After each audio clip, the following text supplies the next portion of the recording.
السلام علیکم ورحمۃ اللہ وبرکاتہ۔ سامعین گرامی قدر، محترم بھائیوں اور دوستوں، سیدنا عمر فاروق رضی اللہ تعالی عنہ اسلام کی بہت اہم شخصیت ہیں۔ آقا علیہ الصلوۃ والسلام کے اہم صحابہ کرام میں سے ہیں، سابقون الاولون صحابہ میں سے ہیں، خلفائے راشدین میں آپ کا شمار ہوتا ہے۔ لیکن جو جتنا بڑا ہو اتنے ہی اس کے دشمن ہوتے ہیں، اتنا ہی اس کے خلاف پروپیگنڈا ہوتا ہے۔ سیدنا فاروق اعظم رضی اللہ تعالی عنہ کے خلاف ایسا ہی پروپیگنڈا کیا گیا اور آپ کی طرف ایک غلط روایت منسوب کی گئی، ایک غلط واقعہ آپ کی طرف منسوب کیا گیا، آپ کے قبول اسلام کا واقعہ۔ آپ سب واقف ہیں کہ سیدنا عمر فاروق اسلام کے سخت دشمن تھے اور ایک مرتبہ غصے میں آ کر تلوار اٹھائی اور آقا علیہ السلام کو قتل کرنے کے ارادے سے گھر سے نکلے۔ یہ واقعہ سب نے سنا ہے، میں دہرانا نہیں چاہتا، اختصار کے ساتھ یہی عرض کرتا ہوں کہ راستے میں ایک صحابی ملے، انہوں نے کہا کہ آپ کی بہن اور آپ کے بہنوئی ایمان لا چکے ہیں۔ وہاں گئے، ان کی پٹائی کی، پھر جو بھی اللہ نے ان پر کرم فرمایا کہ مجھے حضور کے پاس لے کر جاؤ، حضور کی بارگاہ میں آئے تو کلمہ پڑھ لی۔ یہ واقعہ ضعیف ہے اور بعض علماء نے لکھا ہے کہ من گھڑت ہے۔ اس واقعے کی 5 سندیں ہیں، میں آپ کی خدمت میں تحقیق پیش کرتا ہوں۔ امام بیہقی نے اس روایت کو دلائل النبوہ میں روایت کیا، ابن سعد نے الطبقات الکبریٰ میں روایت کیا، امام دارقطنی نے اپنے سنن میں اس کو روایت کیا۔ اس کی 5 سندیں ہیں، میں 5 سندیں بیان کر کے جرا کروں گا کہ اس روایت میں کتنی بڑی غلط بات بیان ہوئی ہے، سقم ہے اس روایت کے اندر۔ پہلی جو اس کی سند ہے، اسحاق بن یوسف الازرق قال اخبرنا القاسم بن عثمان البصری عن انس بن مالک رضی اللہ تعالی عنہ۔ یہ پہلی سند ہے اس واقعے کی۔ یہ سند ضعیف ہے، اس میں القاسم بن عثمان البصری راوی ہے۔ اس کے متعلق امام بخاری نے فرمایا اس کی کچھ احادیث ہیں جس پر اس کی مطابقت نہیں کی جاتی، امام بخاری فرما رہے ہیں۔ امام دارقطنی نے کہا لیس بالقوی، یہ قوی نہیں ہے۔ امام عقیلی نے فرمایا اس کی حدیث پر مطابقت نہیں کی جاتی۔ امام ذہبی نے کہا اسحاق الازرق نے اس سے حدیث بیان کی، کس سے؟ القاسم بن عثمان البصری سے، محفوظ متن کے ساتھ، اور عمر کے قبول اسلام کے قصہ کو بھی بیان کیا، اور یہ قصہ سخت منکر ہے، منکرن جدن، منکراتن جدن کے الفاظ موجود ہیں، اور ابن الجوزی نے اس کا ذکر کیا ہے، اور امام ذہبی نے تاریخ الاسلام اور سیوطی نے تاریخ الخلفاء میں اس کا ذکر کیا ہے۔ یہ ہے پہلی سند جس کا راوی ضعیف ہے، منکر روایت ہے یہ، اور منکر روایت ضعیف روایتوں میں بہت نیچے کر کے آتی ہے۔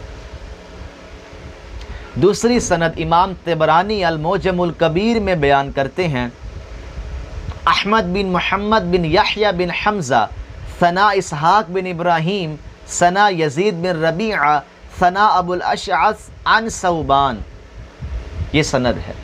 یہ بھی کمزور سند ہے، محدثین نے اس پر کلام کیا۔ اس میں یزید بن ربیعہ الرحبی ہے، اس کے متعلق امام بخاری نے فرمایا اس کی احادیث منکر ہیں۔ امام نسائی نے کہا یہ متروک ہے۔ امام جوزجانی نے فرمایا مجھے خدشہ ہے کہ اس کی احادیث موضوع ہیں، گھڑی ہوئی حدیثیں ہیں، من گھڑت روایتیں بیان کرتا ہے۔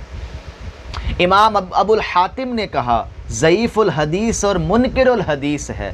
ابو الاشعث عن ثوبان سے اس کی روایات بہت زیادہ تخلیط کا شکار ہیں، بہت زیادہ تخلیط پائی جاتی ہے۔ امام دارقطنی نے فرمایا ضعیف ہے، اور ایک بار فرمایا کہ متروک ہے۔ امام ابن حجر نے فرمایا کہ یہ متروک راوی ہے۔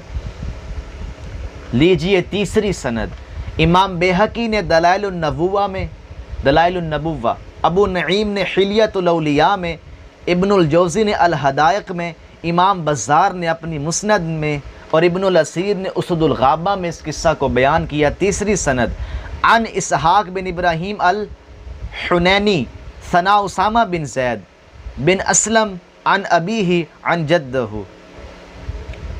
کی سند سے کئی طرق سے بیان کیا۔ اس کی سند بھی سخت ضعیف ہے، اس کی دو علتیں ہیں، اسحاق بن ابراہیم الحنینی ضعیف ہے اور اسامہ بن زید بن اسلم بھی ضعیف ہے۔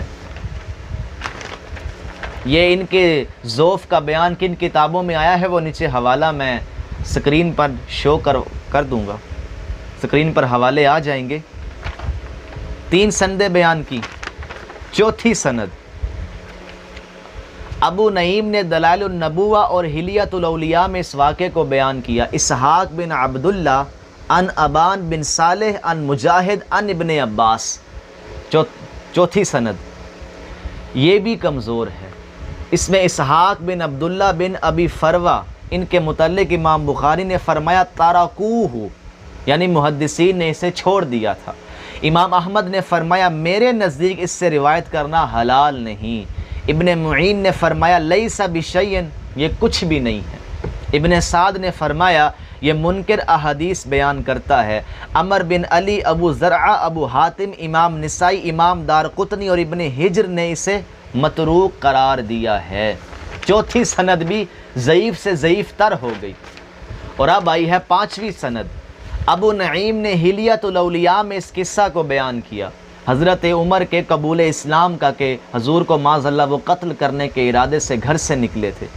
5ویں سند یحییٰ بن یعلا الاسلمی ان عبداللہ بن المؤمل ان ابی الزبیر ان جابر، اس سند سے یہ واقعہ آیا۔ اس کی سند بھی سخت ضعیف ہے، اس میں علتوں کا ایک سلسلہ ہے، علتوں کا۔ یحییٰ بن یعلا الاسلمی ضعیف اور شیعہ راوی ہے، لیجئے۔ عبداللہ بن المؤمل بن وہب المخزومی ضعیف راوی ہے۔ ابو زبیر محمد بن مسلم مدلس ہے، اس روایت کو معنعن ان سے روایت کر رہا ہے، اور اصول حدیث میں ان سے روایت کرنے پر سماع کی تصریح ضروری ہے، یہاں سماع کی تصریح نہیں ہے، لہٰذا یہ روایت بھی ضعیف ہے سند ضعیف کے ساتھ۔ تو 5 سندیں اس واقعے کی، 5 طرق سے یہ واقعہ آیا، 5 ضعیف سے ضعیف تر ہیں۔ آگے محدثین کیا کہتے ہیں؟ معلوم ہوا سیدنا عمر کا یہ واقعہ قبول اسلام کا اصول محدثین سے ثابت ہی نہیں ہے، تو یہ بہتان ہے حضرت عمر فاروق پر کہ معاذ اللہ آپ حضور کو قتل کرنے کے ارادے سے آئے تھے اور بہن کو بھی مارا اور بہنوئی کو بھی مارا۔ یہ توہین ہے حضور کی بھی اور حضرت عمر فاروق کی بھی۔ تو میں نے آپ کے سامنے پوری تحقیق پیش کر دی ہے۔ اللہ تعالی ہمیں صحابہ کی محبت نصیب فرمائے اور علم سے تعلق نصیب فرمائے، محبت نصیب فرمائے اور تحقیق کرنے کی توفیق عطا فرمائے، جیسا کہ میں نے آپ کے سامنے تحقیق پیش کی۔ آنکھیں بند کر کے باتوں کو قبول نہ کرے، صحابہ کی عظمت کا معاملہ ہے۔ خداوند عالم ہمیں عمل کی توفیق عطا فرمائے۔ وما علینا الا البلاغ۔